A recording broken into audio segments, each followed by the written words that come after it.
भारत के वीरों की तलवारें कभी म्यानों में सोई नहीं। अकबर क्या, किसी भी मुगल की हुकूमत पूरे भारतवर्ष पर कभी रही ही नहीं। दिल्ली सल्तनत नाम की कोई चीज वजूद में थी ही नहीं।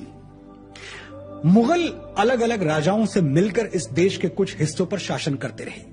साम्राज्य जैसा शब्द, सल्तनत जैसा शब्द एक मजाक से ज्यादा और कुछ नहीं है।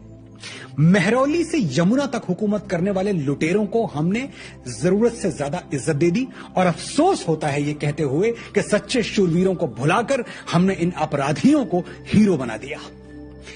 साम्राज्य क्या होता है?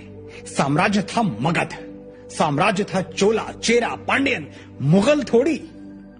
अगर हम मुगलों, तुर्कों, खिलजियों और लोदियों के सचमुच गुलाम रहे होते तो आज सनातन धर्म और सभ्यता का नामो निशान यहां बाकी नहीं होता।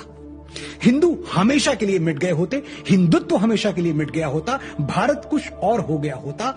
जैसे पर्शिया गुलाम हुआ तो ईरान हो गया, मेसोपोटामिया गुलाम हुआ तो इराक हो गया, इजिप्ट की हालत हमारे सामने है।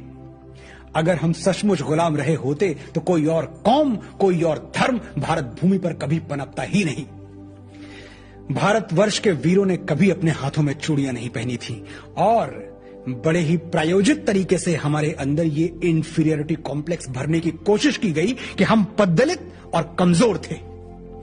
मुगल एम्पायर के बारे में सैकड़ों पन्ने रटवा दिए गए हमें। दिल्ली सल्तनत के बारे में क्या क्या पढ़ा दिया गया। महाराणा हमीर सिंह ने मोहम्मद बिन तुगलक को 6 महीने कैद में रखा, यह इतिहास हमें क्यों नहीं बताया गया। महाराणा कुंभा ने मालवा के सुल्तान महमूद खिलजी को महीनों बंदी बना के रखा, यह हमें क्यों नहीं पढ़ाया गया। महाराणा सांगा ने दिल्ली के सुल्तान इब्राहिम लोदी को खटोली के युद्ध में बुरी तरह पराजित किया, यह चैप्टर टेक्स्ट बुक्स में कहां है।